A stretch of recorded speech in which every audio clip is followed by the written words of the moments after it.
Ladies and gentlemen, welcome to Marketing Monday. I have some bad news for you. The worst has happened. China and the US are finally getting a divorce. The two largest economies and militaries in the world, which have been politically and economically intertwined for 25 years, are finally decoupling. And the consequences for the world may be drastic. The US and China are headed for a monumental split, putting the entire world economy on edge. We're approaching a monumental train wreck breakup. The fabric that we so carefully have woven together over the last several decades is ripping apart. Now, part of this is the trade war, but there is so much more to this. This is a simmering, deep resentment that is built up over decades that is finally now coming to a dramatic decoupling. The escalating trade tensions between the United States and China pose a significant risk of a sharp contraction in bilateral trade. Trade between the two economies could decrease by as much as 80%. It carries wider implications that could damage the entire global economic outlook. The World Trade Organization says that a division of the global economy into two blocks, US-led and China-led, could lead to a long-term reduction in global GDP by 7%. That doesn't sound like a lot until you realize that the Great Recession was a global drop of 1%. The job losses, the pain, the political unrest associated with that was 1.3. This could be 7. I mean, this is a dramatic, dangerous, painful decoupling. And I want to ask, first of all, how it's happening. And I think most of us know the main cause. But it goes deeper and further back than that. The reason it's different this time is that China, this time around, has switched their strategy. In Trump's first term, they attempted to negotiate. They attempted to buy some extra American products to give a W and try to balance it out. This time around, China is saying they will never yield. They will not back down. There will be no negotiation under a world of tariffs.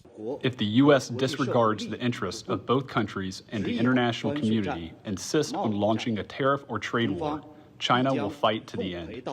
A tariff, trade war, or otherwise, they will fight to the end. It's a different environment. And it's because we are in a different political reality. Now, again, I want to go a quick recap if you are new to the whole tariff thing. Trump came in, put 10% on Chinese goods. All Chinese goods, new 10% tariff. China responded by putting 50% tariffs on US coal, natural gas, crude oil. Trump responded to that, put it up to 20%, additional 10%. China responded to that by putting 10 to 15% on agricultural products. Then Liberation Day happened and America put 34% tariffs additionally on everything from China. At which point China responded with 34% of its own.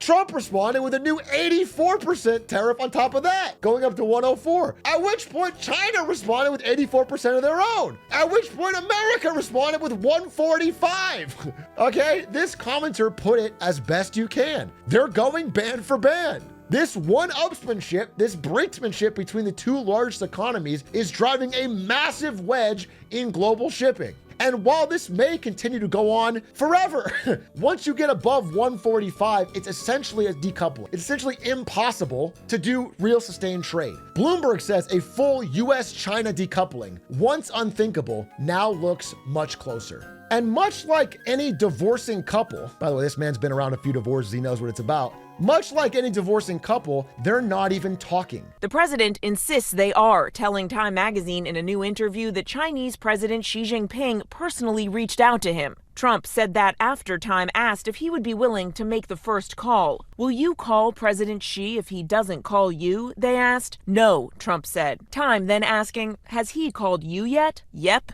And I don't think that's a sign of weakness on his behalf. Whether or not it's a sign of weakness, China is maintaining that it never happened.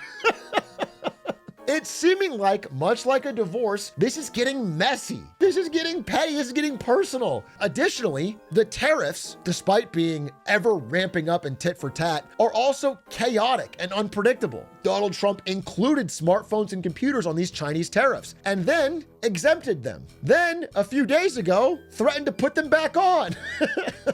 He said auto tariffs were going to be extreme to bring car manufacturing back to America. Now, said he's going to soften the blow and take back the automotive tariffs. It's impossible to keep up. This Reddit comment put it best. My stripper girlfriend is less bipolar.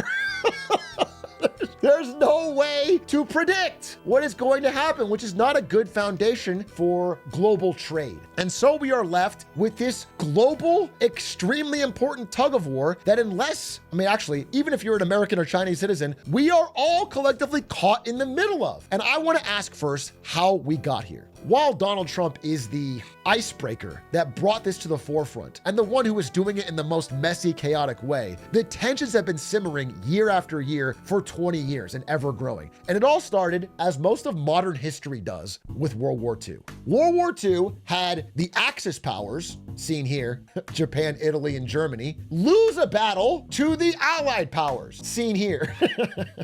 Now, one of them was a bit of a traitor, switched sides halfway through, but this was the Allied powers, okay? And upon that victory, the Allied powers were able to reshape the globe and set global standards in a new way. And the biggest winner of this whole thing turned out to be America, who was left with the most intact standing economy, the fewest resources destroyed, and able to export to the whole world. And they used that power after the Cold War. Cold War ended with Soviet loss, and so now America's uncontested at the top. It was called the end of history. And what America did was set up a lot of global institutions that now have supreme power. They set up the World Trade Organization, they set up the United Nations, and they set them up with ways and rules that put them at the top. And right at the peak of what you might say is America's post-World War II power, which you could say is late 90s, early 2000, right before 9/11. The tech boom was happening. American military and economic dominance was at an all-time high, okay? America made a choice to invite China into the World Trade Organization. This is basically when wedding bells happened. This is when China and America first had a real sustained economic connection.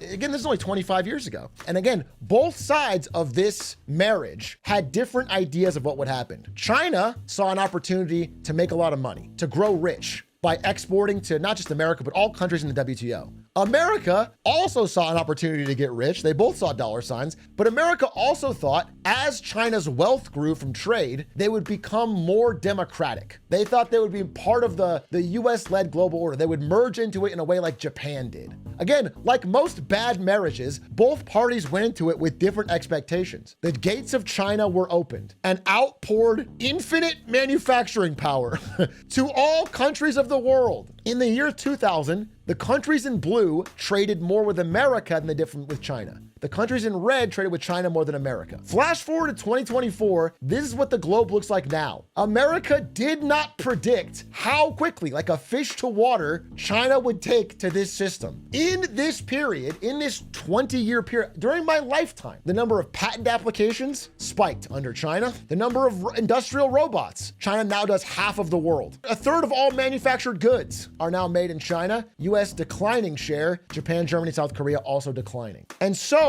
as we enter into this fracturing of the relationship, you can see that the US has become more and more upset with China's rise and reordering of what they thought was a global order that they were on top of. But this time, unlike perhaps earlier years, again, there's a famous example where Bill Clinton rolled an aircraft carrier through the Taiwan Strait and China had to back down. Unlike previous years, there's enough economic heft in China for them to no longer feel like they have to back down when threatened with economic or political warfare. Xi Jinping now holds a much stronger hand than ever before. And he is looking at this chaotic art of the deal and possibly laughing. We're at a part where it's a little bit more scary to be going up against without a clear, direct plan. China is using a lot of methods at its disposal to try and inflict more pain in this trade war, including slashing US oil imports, restricting a lot of high-tech they export like drones, machinery, telecoms, vehicles, things that factories use. Most of this stuff is now made in China. The stuff we export is like oil,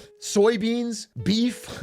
It's a lot of like lower tech stuff. Again, this is mostly fuels. They've been stopping Hollywood films from being able to be shown in the highest box office in the world, which is China. And it's overall been causing a weakening of the dollar. Additionally, they have a little bit more access to soft power than they've ever had. The ability to get a message out through the internet in a way that didn't exist before when the US-led media machine had most of the power. For example, you may have seen these viral clips going on TikTok about people exposing the source of many iconic fashion brands. Want to know who's the Chinese factory behind Nike, Adidas, Fila and UGG? Number one, the biggest factory for Nike shoes in China is called FJF Group. They're located in China, Fujian. Second, the factory behind Adidas shoes is Baocheng Group in China. Number three, the factory behind UGG in China is called Henglong Group in Henan. Comment and let me know what other products I should do next, and follow me if you want to know more factories in China. Now, these clips have been going viral. Not all of them are even true, by the way, just to be clear.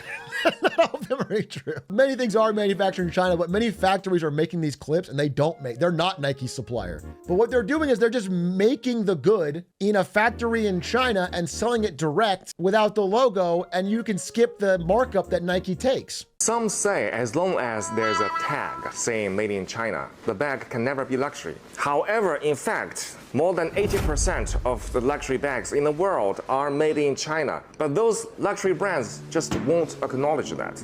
They take almost finished bags from China factories back to their own factories and just do the repackaging and logo installing, something like that. This is true. We've covered this months ago on Wins and Fails, but the process of getting most of the bag made out of country and then shipped to Italy or France for a final touch, a final stitching and logo adding is true. And then they mark it up 3,000%. So if you're interested in the bag, not for the logo, but just for the basic quality, they can do that final part in China and sell it to you directly. Even with a 124% tariff, you're getting a better deal than buying the actual logo. Again, the main loser of this is actually Europe, which has a huge fashion-based economy. It's the biggest companies in Europe. And they've been getting destroyed by these fucking posts. But either way, people are getting caught in the middle of this trade war. Chinese EV companies are getting the edge over companies like Tesla because BYD doesn't sell in the US. They don't have to worry about these tariffs. They can just sell to everyone else in the world. Well, everyone else has to try and reorganize their supply chains to get out of China to only sell to America. But there's a bigger market outside of America than there is in. You know, we've hit a really weird spot because one of the reasons that this tension has risen up between America and China between these years is that, again, some of the things that China did, if you're a Chinese citizen, you're not going to care about this. You just want what's best for you. But for other countries, not just America, is that there has been some flouting of the WTO rules. China has played it very fast and loose with IP law. They're very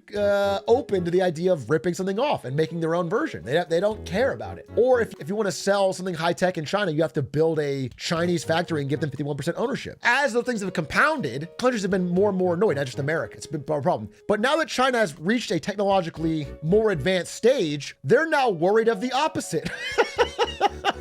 We now have China delaying approval of BYD's plants in Mexico because they're afraid the tech could leak to the US. It's an entirely different world. The real problem in a divorce like this is not just the pain that's inflicted both on America and on China, because again, both are suffering in this way. There's jobs lost in both areas. There's more expensive things in both areas. The problem is, with all divorces, is the kids caught in the middle. And the kids in this metaphor is the rest of the world. These two gigantic superpowers are now being caught in the middle of a global decoupling. And looking into this, the advantages that America thought it had are kind of diminished. For example, most countries are now asking themselves the question, are we going to have to choose between the US and China? And I'm going to go through some of the kids to see how they're handling this hard question at the same time. First up, one of the oldest and most successful kids, Europe. How is Europe dealing with this? They've lived with America for so long and maybe saw China on weekends, but how does it work? Well, the problem is one side is talking a lot of shit about them. Well, I think we have a lot of foes. I think the European Union is a foe, what they do to us in trade. Now, you wouldn't think of the European Union, but they're a foe. J.D. Vance went to Europe and did a blistering speech, admonishing them, taking them down, insulting the entire European establishment.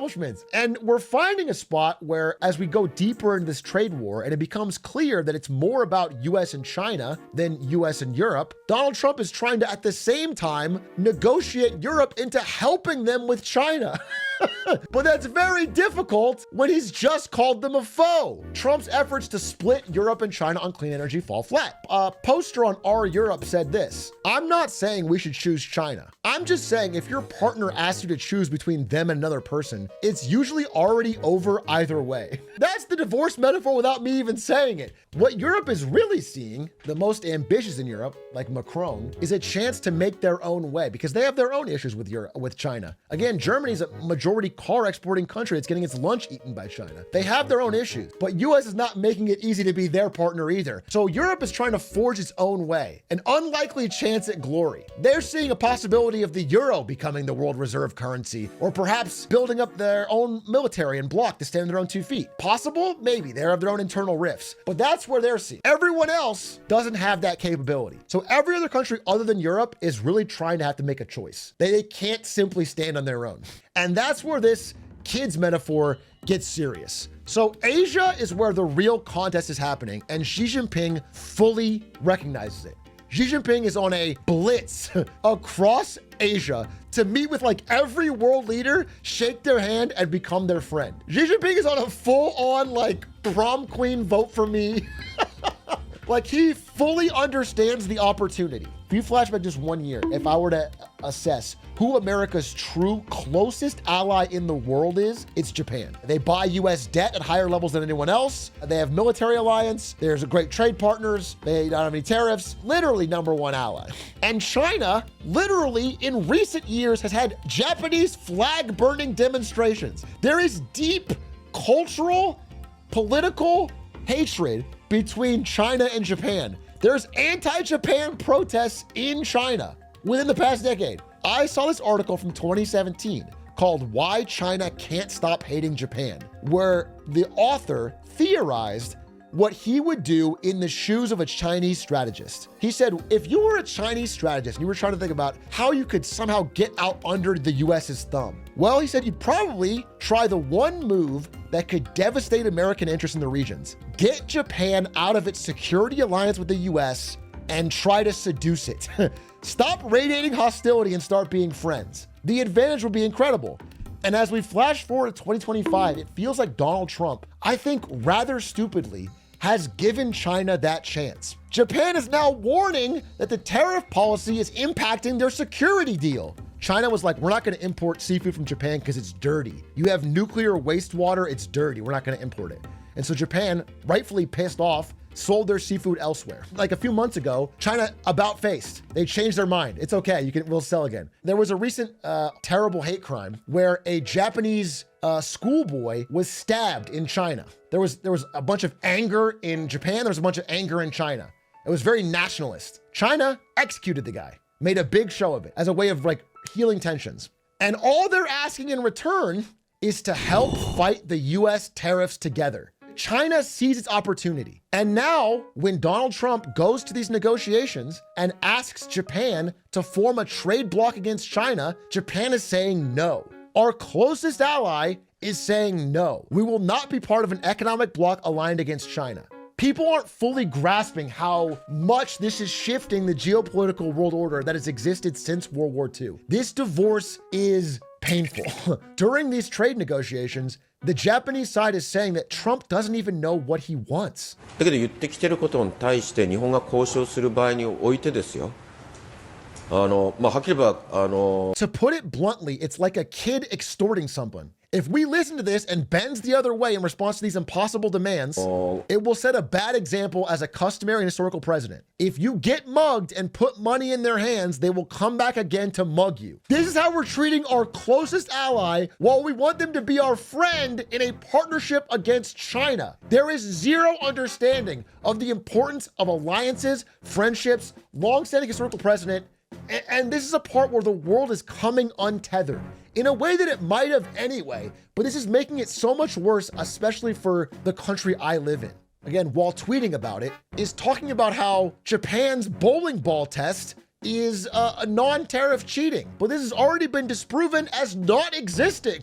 He thinks that Japan drops a bowling ball in a car and if it dents it, it's not allowed to be sold there. But they don't do that. I don't know who told them this, but it's made up. South Korea, another long-standing, important American military, political, and economic partner. Since the Korean War, we have been deeply enmeshed. We have military bases in South Korea. We have huge trade with South Korea.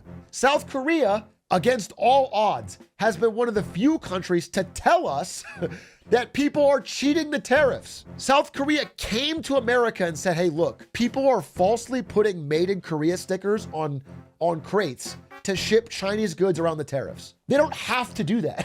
It actually helps their economy to not do that. They're helping us. But they are in a nightmare right now because they have American military bases in their country, but huge trade with China and a erratic trade partnership under Trump. If you go back to 2017, America put missile defense systems in South Korea to help protect them from North Korea. Korea wanted this. They asked for this. They were happy to get it. But China was so fucking mad that American missiles were in South Korea, they started punishing them. They started banning tourism to South Korea. They started cutting off K-pop access to China, trying to economically hurt and squeeze South Korea. This was China. The South Korean president had to say, this has to stop. It is not desirable for China to harm our relationship with excessive retaliation. I call on China to stop. China, in the years since, has learned its lesson. They have learned that the carrot works better than the stick. And now they are trying desperately to improve ties with South Korea. They have opened up tourism. They have opened up K-pop.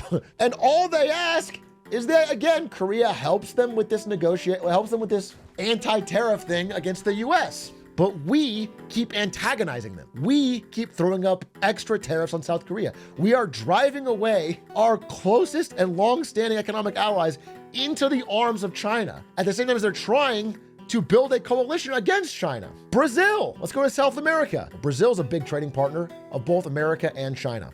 What do Brazil soybeans, Brazil corn, and Brazil beef have in common? That's right, they're all things China used to buy from us. China has now begun buying soybeans, corn, and beef all from Brazil and not the US. Other countries, which are now in a trade war with the US, will do the same. And these are three of our biggest exports. Farmers in America are going to lose their job because of this trade war. And it's not just from China switching, it's gonna be other countries switching. I don't mean to say that all countries are super hunky-dory with China. There are many, many complaints they have of their own. Again, I mentioned one example is Germany, which feels very conflicted about trade with China, where they feel like they've been taken advantage of and are now getting beaten. But all of these countries are being warned that striking any trade deal with the US at China's expense will be retaliated against. They mostly have more to lose from stopping trade with China than they do with America. And the few ones that trade more with us are the ones we're pissing the most off. These are the countries we're getting in fights with. It's a cooked spot to be in the middle of this divorce. I don't mean to say that it's all bad for America and all good for China. My larger point is that this has been damaging to both sides. Unemployment in China is rising. There is serious damage being taken on by Chinese factories that can't export. Many of them are shutting down right now. They're finding ways to export to other countries, but not all of them. Chinese youth are overqualified youth are taking jobs as drivers and laborers and field extras. There's pain being felt on both sides, but it feels like the pain for America, I think, is unexpected and more severe. And I talked to a friend of mine who is Chinese American, and goes back to China a lot and has friends and family there. And he told me he is no fan of Xi Jinping. After we discussed this issue for a while, he said, I feel like Xi Jinping is like those old NBA players who played against plumbers. He's like, Xi Jinping, history's gonna look at this year, this 2020s, as like this incredible coup by China, where they somehow upended the global order and started getting all these allies and connections. And it's really just like they were dunking on plumbers. What Trump is doing is so catastrophically stupid that it is making it impossible for us to have a cohesive plan. I am not saying this decoupling wouldn't have happened, and I'm not saying that America was gonna stay number one forever. China has a bigger population, a huge economy. They're fierce and determined. But I am saying that done strategically, this could have been a much different decoupling, and instead is a painful, brutal, ugly divorce.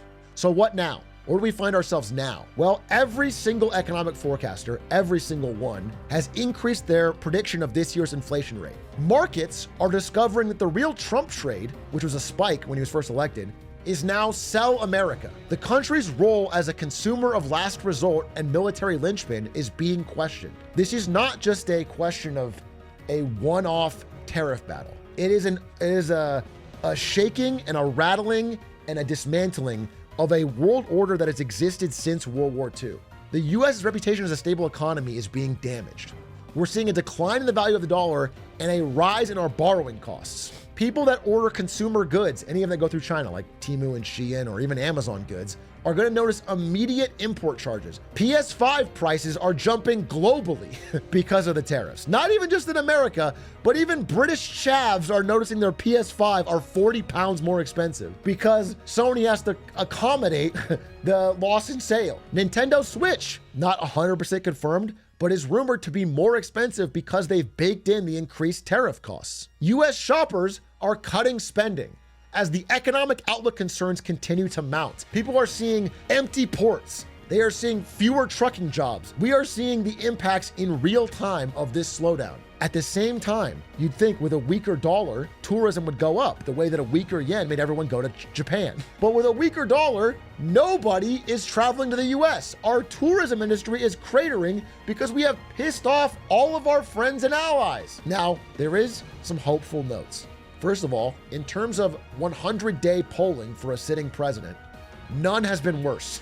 Trump's disapproval on the economy has hit 53%, way up from even a few months ago. People think prices are going up, and 72% of Americans think this Trump policies will cause a recession. 72%. And this is causing him to back down a bit. Trump recently did a bit of an about face, and despite China not picking up the phone, is saying, we'll bring the tariffs down. Oh, by the way, China responded by saying this was a chickening out. And I checked to verify. I had Stefik, our Marketing Monday researcher in China, look at Chinese social media and translate it for me, and they actually were #1 trending. Trump is chickening out. This is #1 trending. It's a bad look, bro. We're only a few weeks into the trade war that you started.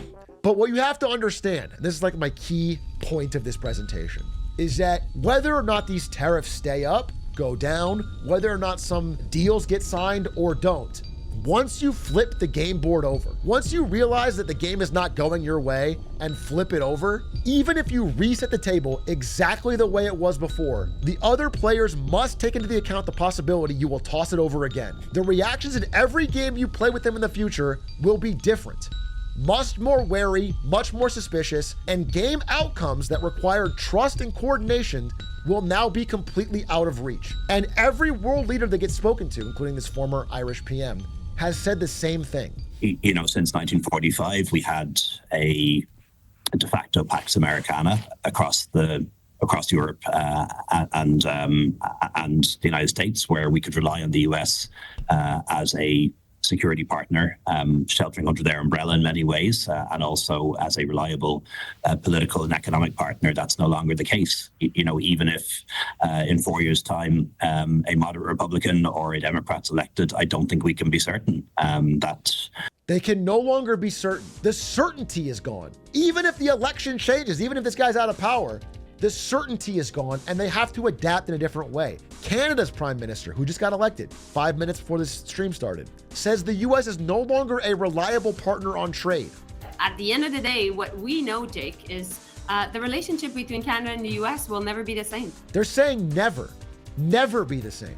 Germany no longer sees the US as a trustworthy partner. This is happening across the world. The divorce that we have initiated is going to leave us lonelier, without, severe change. And Ray Dalio, in a piece that he put out today, summed it up by saying, it's too late, the changes are coming. Some people believe that tariff disruptions will settle down as more negotiations happen. But whatever happens with tariffs, these problems won't go away. And that radically reduced interdependencies with the US is a reality that has to be planned for. There's a growing risk the United States will be increasingly bypassed by a world of countries that adapts to these separations from the United States and creates new synapses that grow around it.